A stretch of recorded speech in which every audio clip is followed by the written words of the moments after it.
freedom is never more than one generation away from extinction. We didn't pass it on to our children in the bloodstream.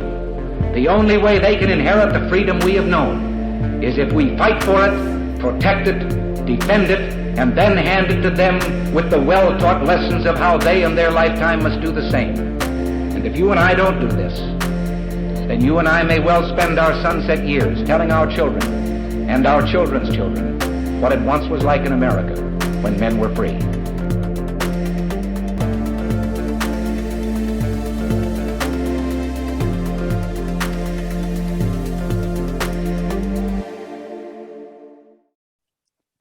Hey everybody, welcome to episode number 249 of Gun Freedom Radio, where we engage, we educate, and we inform. We are brought to you by azfirearms.com, your nationwide hometown gun shop.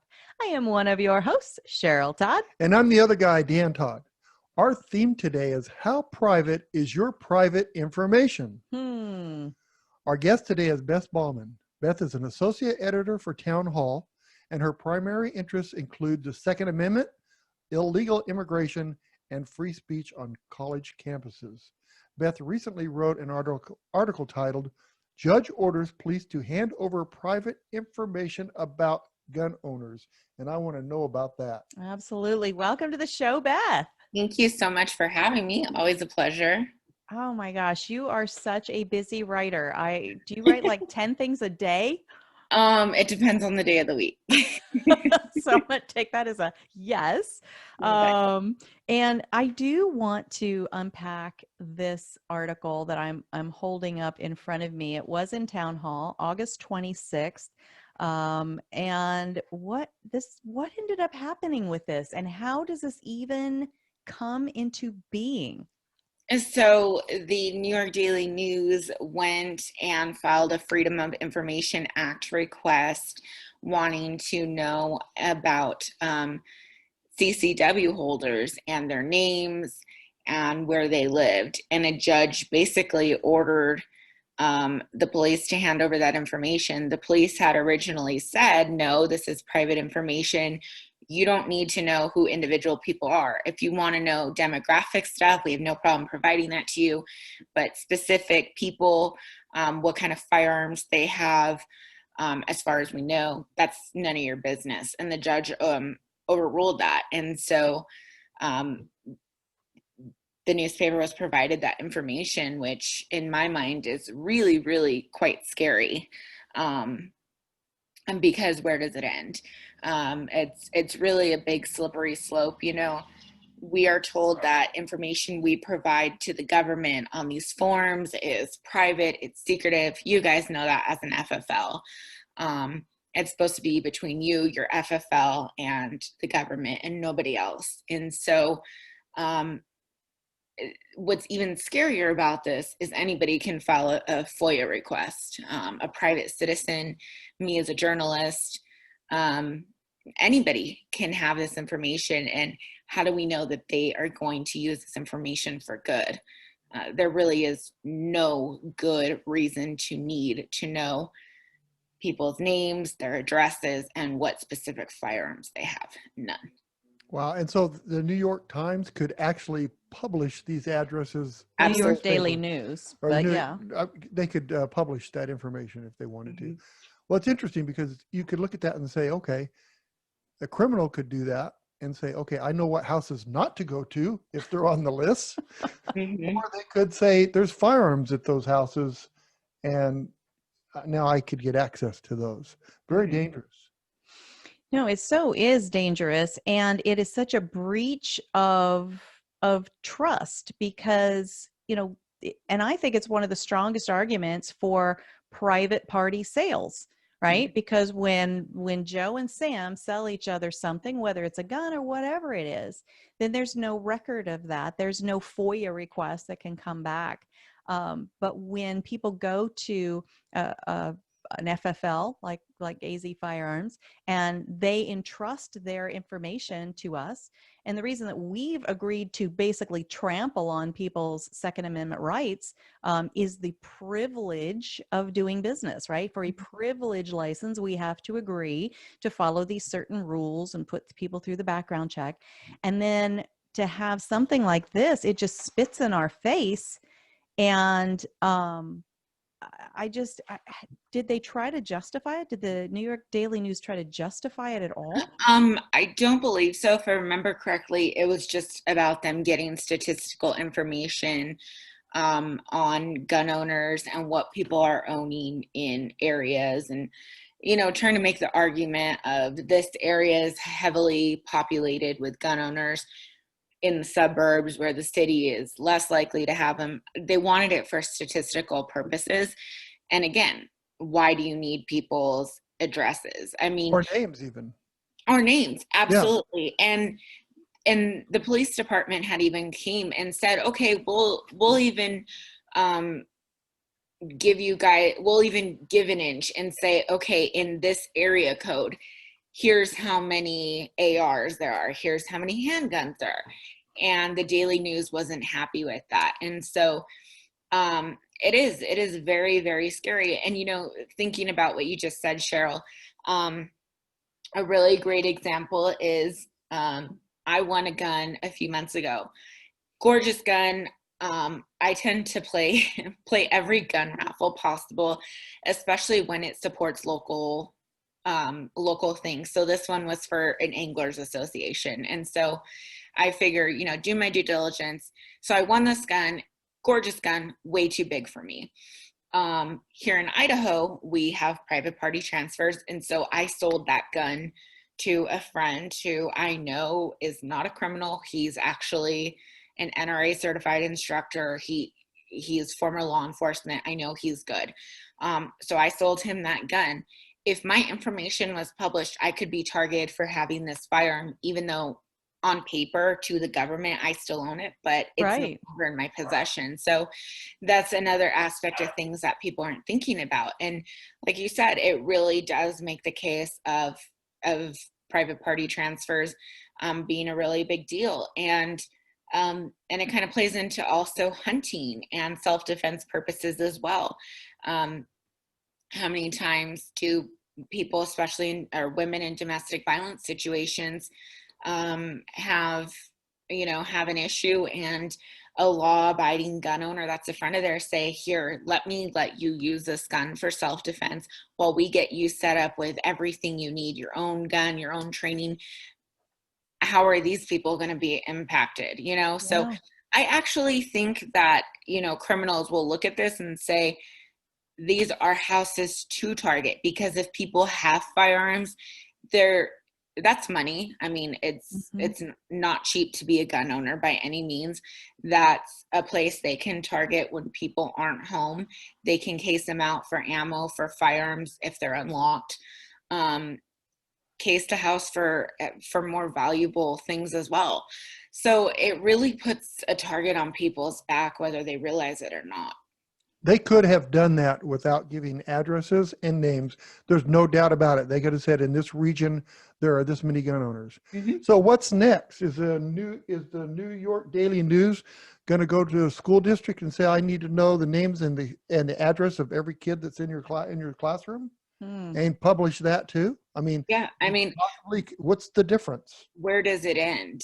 Right. And where do they take this information? I mean, are we going to see things like, okay, this population is heavily armed, and who knows? I mean, are we going to have these crazy lefty publications make the case that white supremacists live in this area? Because, take Idaho, for example, we're heavily white and heavily country and heavily armed. So are people going to make the assumption that white people plus guns means this area is white supremacist? I mean, I just think there's a really big slippery slope for so many different things. Absolutely. And I mean, like the NSSF, the National Shooting Sports Foundation, they do all of that work already. Like they compile information without people's addresses and and names. And then they tell us, okay, so what's the hottest selling gun and what regions, and is it male, is it female? So there's nothing about what the New York Daily News did in this request that I feel is trustworthy at all. No. And I think the argument that especially lefty anti-gun publications make is, well, how can we trust information that comes from the NSSF when they represent firearm manufacturers and gun owners? They're going to pad the stats. Well, they really don't. They literally pull the FBI data and just break it down into a little bit better terms that people can understand and have quick facts. So they pull that data without getting names. And I mean, this is data that the New York, the Daily News can get too. Yeah. They could go and get that same information without jeopardizing people. It's a very provocative move at the minimum. And I don't know. I agree. I think we all agree it can't go anywhere good. No, it can't. And clearly they felt very strongly about getting this information if they went to court in order to get it. They didn't just let it go. They challenged what the police said multiple times. And when they didn't get the results they liked, they went to court and a judge ordered that information to be handed over. Yeah. So in my mind, there's a bit of malice there and intention. Doxing is the big thing these days. No kidding. Putting out people's private information. And then the people that are like, well, it is public information and anybody could find out who owns what house or whatever. It's like, yeah, but why are you going to these specific steps, these detailed steps to publish people's, names and address and that sort of thing? There's there's something behind it, and it feels and smells really bad. So moving to the next question, we are in, I don't know if I've ever lived through a more rapid fire news cycle ever in my life of things happening. We are sitting in the studio on Monday, August 31st, 2020. We're still in the middle of COVID. We are way past our 2 weeks to stop the spread, whatever, lower the curve thing. We're on like a year to stop the spread. Exactly. It's what it feels like. We've got civil unrest. We've got political unrest. We've got murder hornets. Yeah, let's talk about them. Murder hornets was just one day, right? I don't even know. I don't even know. Actually, so since I'm on the border of Idaho and Washington, they actually found a second murder hornet. No! They just, it's only been dominated by local news stations because there are so many more important things happening on the national level, but it's so much crazy. We've had dual storms heading for one of the coasts. We've had fire nados in California. We were going to have one of the worst storms we've ever had here in Arizona in Phoenix last night. Yeah, but it turned out to be like got my truck dirty. But it's monsoon season there, so it's kind of like we're not having a monsoon season this year. It's expected. We haven't had one this year. It's really weird. We need monsoon. But anyway, and now the 2020 presidential election news. So how do you prioritize the stories that you write when it just feels like this is fire hose coming at you all the time? It's hard. I mean, at any given time, I have about 12 tabs open on my computer.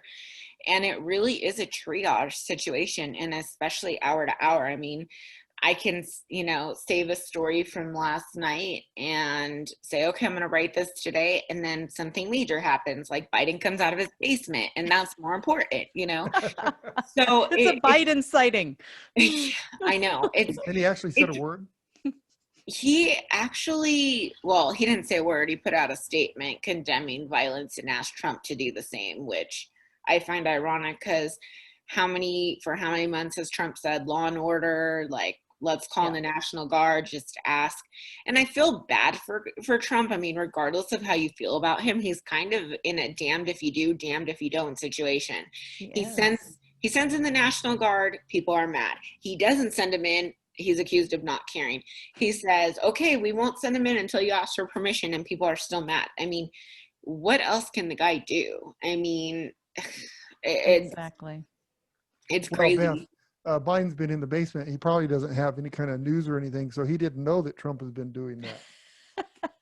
That's true. That's true. And he clearly doesn't know how to use technology, as evidenced by some of his Skype meetings and stuff with Kamala. And, you know, people tweet out stuff for him and their coherent thoughts. So, but it is interesting. You have 12 different things going on right now. Well, always. Well, She always. just says I in mean, general terms. always, you know, between, like as Cheryl said, we have Corona going on. We have Kenosha and Portland. House is still in, well, no, what is it? It's August. House isn't in session, but they were called back. We have, I just saw something come up on my phone about Flynn and his case. So we have all of these different things going on, and it's like fires all over the place. And then there are tiny stories that really should be bigger stories that get buried by things that keep moving because the news cycle is so fast. Right. So at any given time, yeah, I do have, it's probably why my computer freezes a lot, actually. It's on overload. It's like, I need to defrag if that's even still a thing. It'd be super hard for me to go from one thing to another, to another, to another. It's like, you know, it'd be hard to keep that moment. You're doing good. Great. Good for you. So many areas, as you just mentioned, some of them are still facing restrictions on their freedom due to COVID. And there are riots across the country, like in Kenosha, Wisconsin right now, Portland, other places. How do you think that the average voter, the people that read the stuff that you write, sees the role of the president and the current administration in those things? Do you think most people see that office as being part of the solution or as part of the problem? And see, there's two things I guess I'm asking you, because there's the Donald Trump, right? That whole thing. Okay, he is the president now, but then there's the office of president. Like, how much should the office of president really be responsible for the nitty-gritty stuff that goes on in our lives? So yeah, that is kind of a twofer. And I really think that point of view depends on where you live. So, I mean, obviously more in the middle of the country, in flyover, in red areas, people just want to be left the hell alone. They want to do their own thing. Amen. They want to work. They want to have their business. They want to take care of their family. And they don't want to be told what to do or how to do it. That's just that rugged individualism that our country was founded on. I think what's interesting, I actually did an interview with Scott Walker last week, and he pinpointed it perfectly that Trump's executive order a few weeks ago about, what was it, like unemployment and stuff, you know, a lot of people called in to question the legality of it. But for a lot of people, I think especially in swing states like Wisconsin, they see it as Republicans and Democrats in Washington can't get anything done. They're just bickering, and they think their side is right, and there's no middle ground. And Trump finally had enough and came in and say, okay, you guys can't get it done. I'm going to do it for you. And so I think in a lot of ways, he is standing up for the little guy and is saying, you know, Americans are tired of this. They're worried about if they're going to be able to provide for their family, if they're going to be able to make rent. Businesses are worried if they're going to be able to stay open, if they're going to be able to pay their employees. Like, there are so much more important things going on than this. Well, the left has to be right or the right has to be right. This lack of compromise. And so I think for a lot of Americans, they're just tired of it. And he represents that. You know, the office of the president really shouldn't be involved in this stuff at all. This is the responsibility of governors and mayors and city council folks. And these congressmen and women and senators who are doing all this arguing in Washington, they should be pressuring their local representatives to get stuff done. I mean, how many more months does rioting need to take place in Portland before these people wake up and say, oh my gosh, maybe we should do something, because sitting by and letting them destroy our city isn't changing anything. So really, in my mind, the president really should not be doing any of this. But he's sitting there saying, you guys obviously can't handle it. Like, we'll send resources if need be. So, and the longer this stuff goes on, the more of a winning issue it really is for Republicans come November, because they can sit here and point to all of these liberal cities, because it's all run by Democrats, that have this lack of law and order, this lawlessness.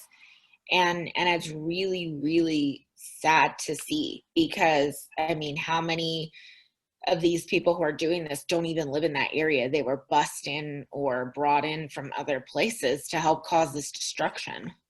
And what about these people that are Trump supporters, or people that believe in the, working and doing good, that are trapped in these cities, like Portland and stuff, in California, things like that? That whole Chop Chaz Center, all I could think about is, we're small business owners. We own, an auction house and a gun store. And I kept thinking, what if something like that were to surround us with either one of those businesses? What would we possibly do? Right? Well, it seems to me that it should be the city government first, then the state government. And if they can't fix it, then the federal government would come in and help. That's the way it's supposed to be. That's the way it's supposed to be. And they're just not doing anything. So what, as a president, you say, they're not doing anything. I've got people that are supporting my beliefs in that city. I need to go fix this, but he can't do it right no matter what. It's wrong no matter what. If he doesn't do anything, it's wrong. If he does do anything, it's wrong. Exactly what Beth said. So when you said that it should, right, if we were all reasonable minded people, we'd be able to see that, okay, well, these blue cities, blue states with Democratic leaders, things are a certain way, right? And then here's these red states and red leaders that things are a different certain way.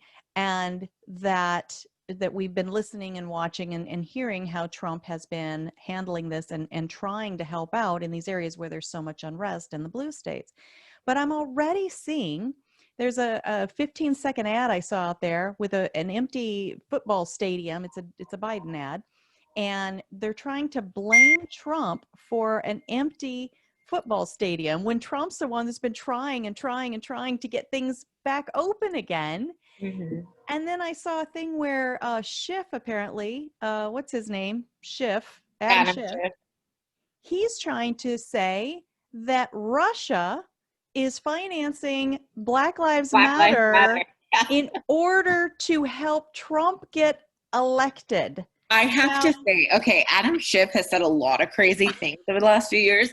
But when I watched that yesterday, I had to go, is this guy legitimately serious, or is he high? Because he said that. He actually said that. He actually said that. Voice. He actually said that. I wrote an article on it. I can send you the link. But when he said that, I was like, that. I mean, he has.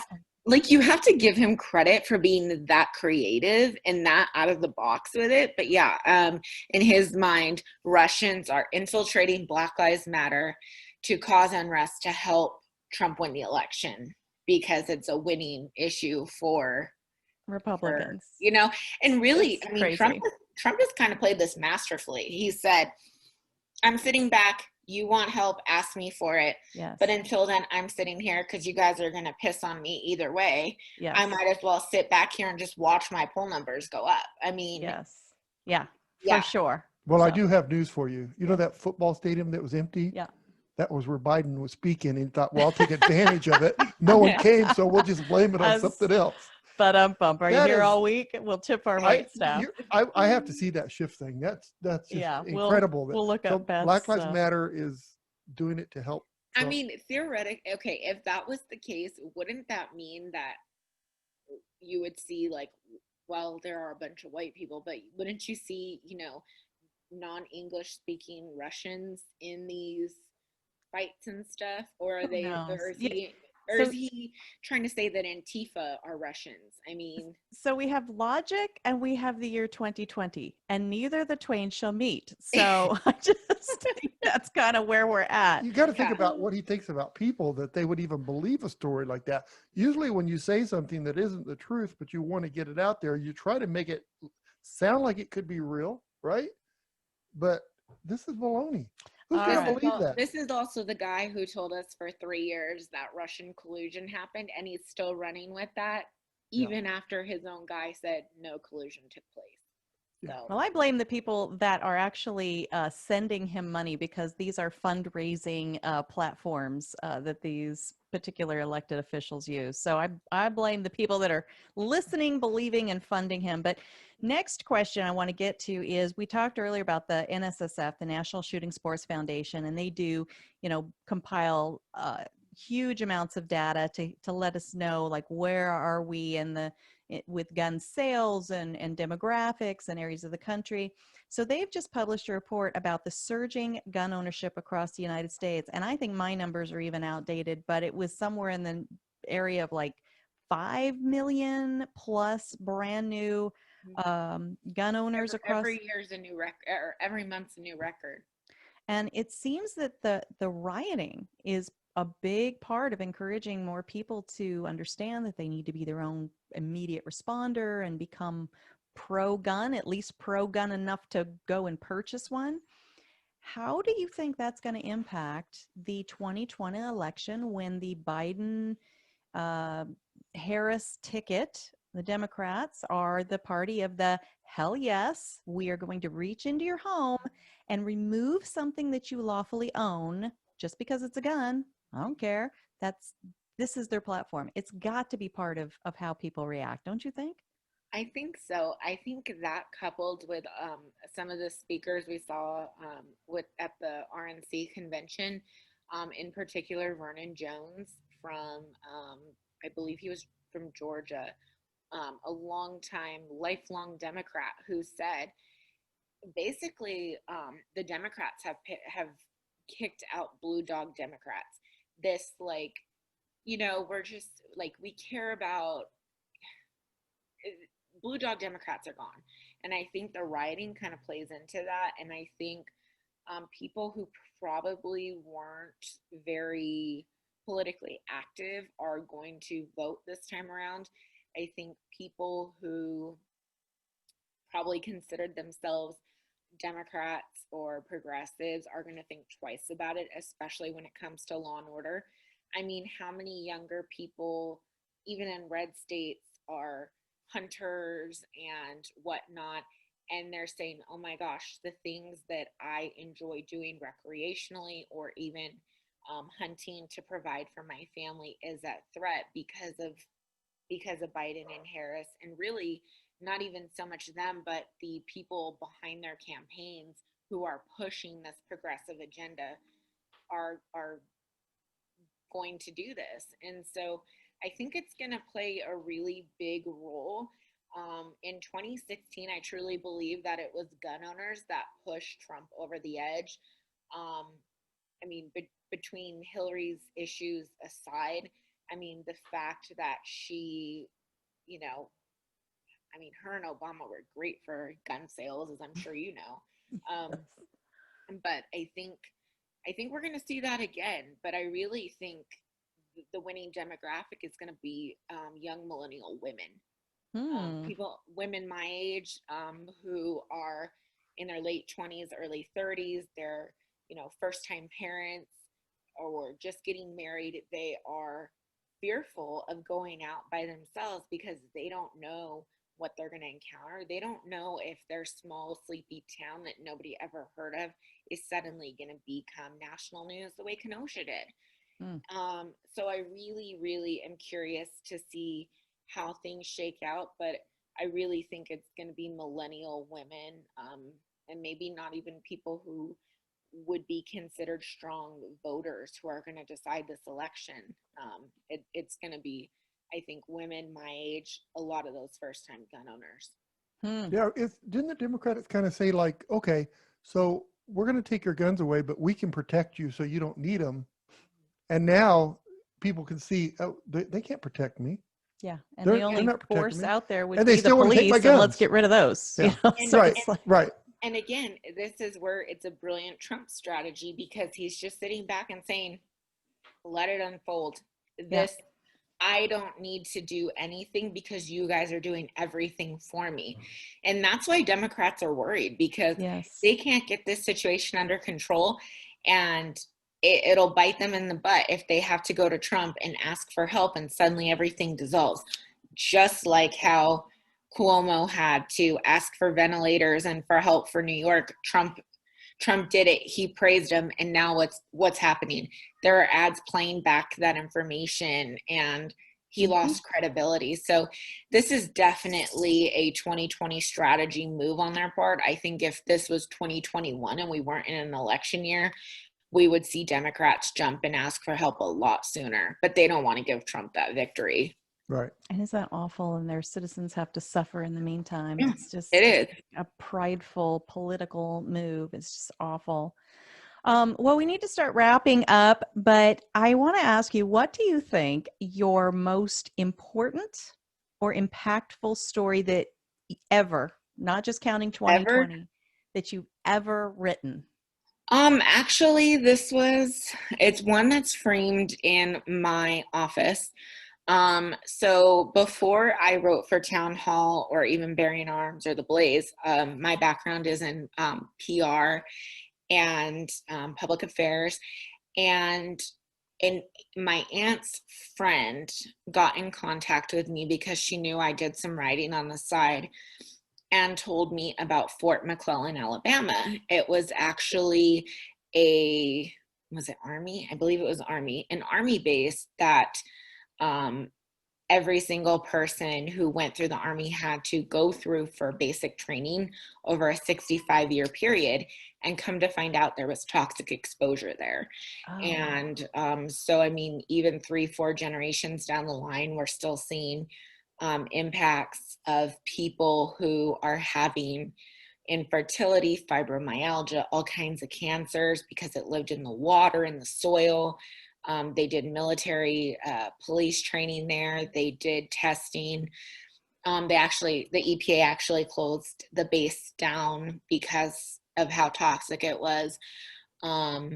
And I had actually worked with Representative Tonko out of New York. He's a Democrat.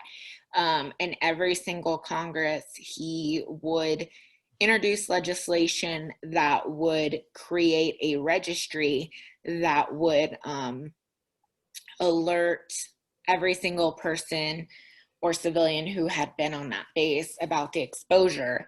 And that has to pass in order for those people to receive VA benefits. Otherwise, they're just kind of SOL. So I worked with a friend of mine who at the time was at the Washington Times. She's now at Breitbart, or she was at Breitbart. Now she's back at the Times. And so we did a really, really big story on that. And come to find out, I had actually obtained an email from an Obama, because it was during the Obama administration, from an Obama appointee who said they didn't want this legislation to pass because if it passed, alerting all of the millions of people who went through that base would completely drain the DoD budget. So that has been, and still to this day, I still try to keep tabs on what's happening with that. It was actually something I had talked about with Corey Lewandowski in 2016. And so that's kind of been a kind of a close to my heart story. And I'm in quite a few Facebook groups where I see these poor veterans and even their offspring, some of them who weren't even there, but they were conceived there, who are facing all these issues. And it really is really sad. So that I think is definitely the most impactful one. We got a full page front above the fold spread in the front of the Washington Times. And so I had friends who sent me the article, and my husband framed it for me from my office. And so I look at it every so often as a reminder of, I went into this to try to help people make a difference. And if I can at some point help get this awareness and help people get the benefits that they so rightfully deserve, especially when they they provide us a blank check with their lives, then I made some sort of small impact. And that was why I always went into politics. Wow. That is awesome. And so the government says, well, the Biden, Obama, when he was the president, that if financially we can't afford to do anything, then we'll just let it go under the table, right? Yeah. And if Congress doesn't pass this bill, then nothing happens, and they don't get the help they need. They don't get VA assistance because it's not deemed a service-related injury, and that designation has to be made in order to claim those benefits, which is complete crap. So, yeah. No, it's so true, and that is such an important story, and still it's ongoing because the bill has not been passed. Correct? Yeah. So I started talking with Tonko in 2014. So 6 years ago? So 3 Congresses have gone through since that. And I mean, I can check, but yeah, every new session, I'll email his comms director, and every single time they have a bill ready to go as soon as the new Congress starts, and every time it gets pigeonholed in committee. Well, so Beth, did you say that you have a letter saying that it would drain the department? Yeah, so I need to go back because I was writing for Politichicks at the time.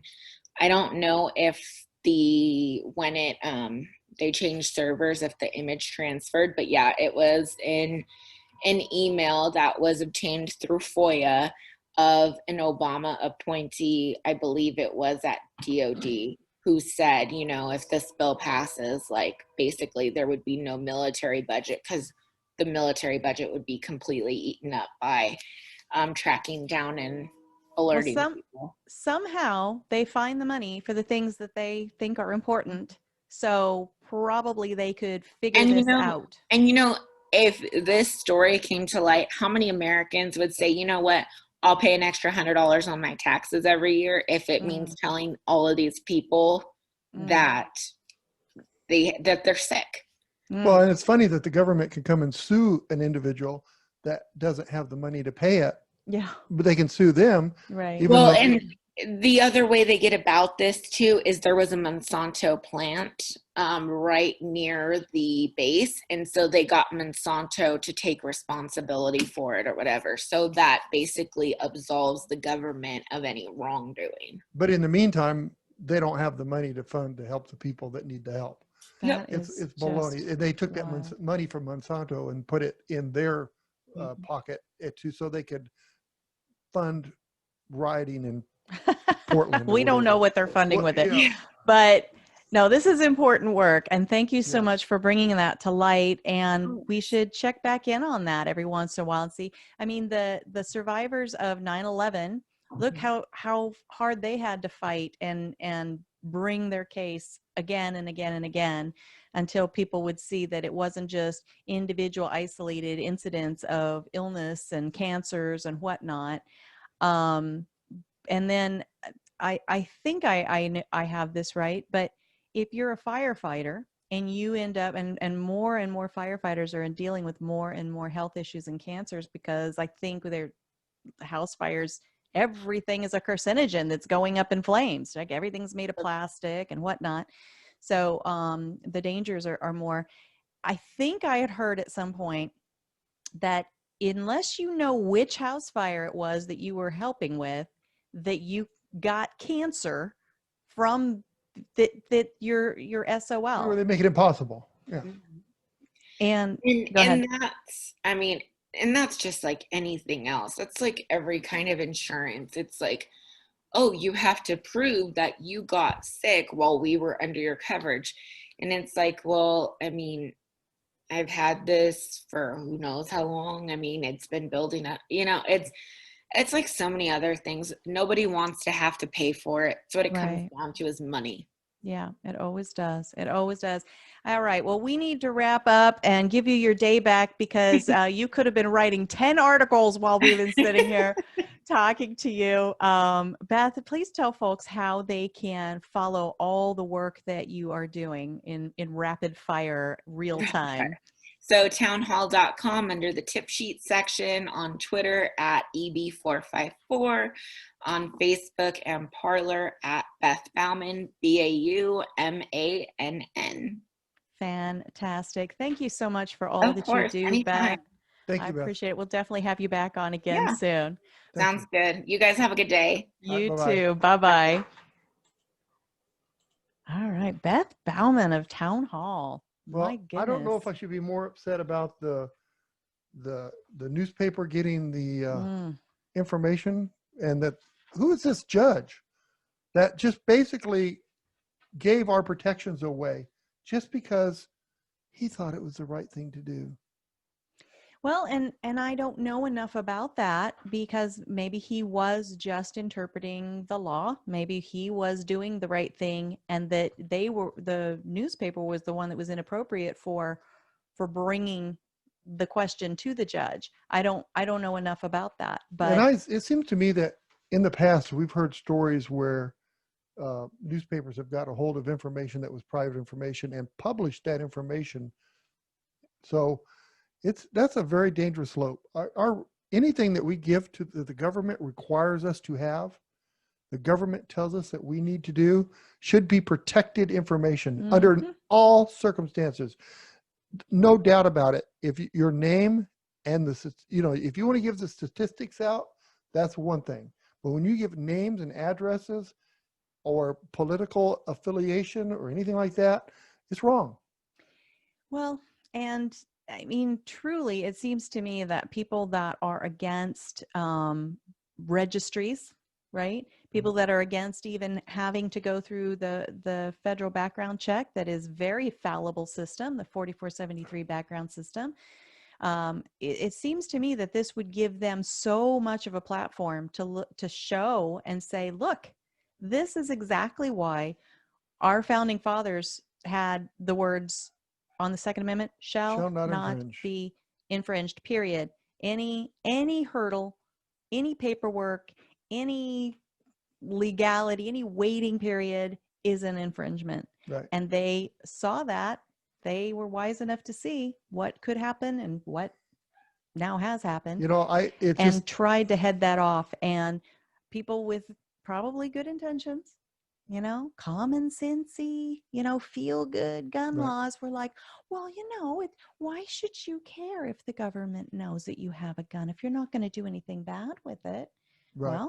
Well, I don't know why we should care, but there's no reason for the government to know. So how about that? Right. Well, I agree. Let's just end it at that, because it's starting to really make me angry now. Riled up. Right. So go ahead. Me go ahead. I will go ahead. I will thank our awesome listeners. So will I. Thank you, listeners. Whether you are watching us on YouTube or GunStreamer or on the smartphone app called OpsLens, or whether you are listening to us audio only via our website, we value your time. Thank you so much for tuning in and then bringing these conversations, these topics that we've discussed around your dinner table and in your chat rooms online. And to find our audio only, you can go to our website, GunFreedomRadio.com, click the On Demand tab, and binge listens to your heart's content. Oh, you almost looked exactly like me when you did that. And if you want to see photos and bios and information on all of our guests, click the guest tab.